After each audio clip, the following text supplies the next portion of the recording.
lived in Norway most of his life, and he and his two brothers, so the three of them, got on a ship in Norway. Yeah. That was Nels, Harry, and Jens. And they sailed across the Atlantic Ocean Oh. and landed at that statue, what's it called? Ellis Island. Ellis Island, yeah. And became citizens of the United States. Yeah. And the first thing my dad did, he wanted to join the army. At that time, they were engaged in World War I, which was what they call the Great War, or what it was one of the Great Wars, the first big World War, really. Yeah. And so he got in the army, and he got sent to France to fight. And after he trained in South Texas, Yeah.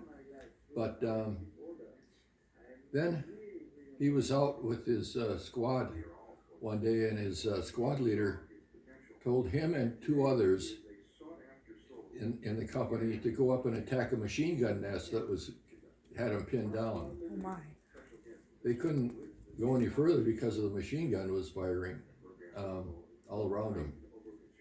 So that's what he did. He went up and he ran from rock to rock to try to get up closer to the machine gun nest so he could attack them.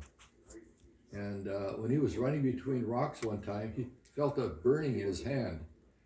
And when he got to the rock, he looked down and his hand was all bloody, Yeah? bleeding. He got shot through the hand. And so that was the end of the war for him. He got put on light duty, and he carried water for Americans that were doing waterboarding of the Germans at that time. Yeah. It's not allowed now, waterboarding. Yeah. But it was in those days. What's waterboarding? Torture. It's, well, yeah, they put a cloth over your face and put your head back, then they pour water on it. Yeah. And it's not comfortable at all. To make them talk. Sometimes it makes the Germans talk. Doesn't it make you feel like you're drowning? Yeah. Oh. So anyway, he was on light duty, and then he got sent home, and he became a farmer after that. That's what he knew in Norway, was farming. He was raised on a farm. And he bought a farm in the Red River Valley between North Dakota and Minnesota. Yeah. And but then he had 2 or 3 bad years of rust and diseases that they didn't have any chemicals to treat in those days. So he lost all his money on the farm, and he had to go back, and he worked for a creamery then, and picked up cream cans around northern Minnesota, and that's how he made a living after that. Until he became a chauffeur. Then he drove for these rich ladies, these millionaires and whatnot. And he drove a Cadillac all the time. And when his last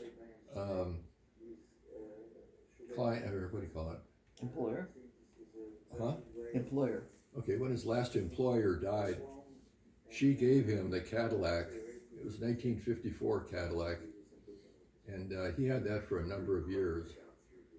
Anyway, and then he moved into a care home where he didn't need a car, so he gave it up eventually. And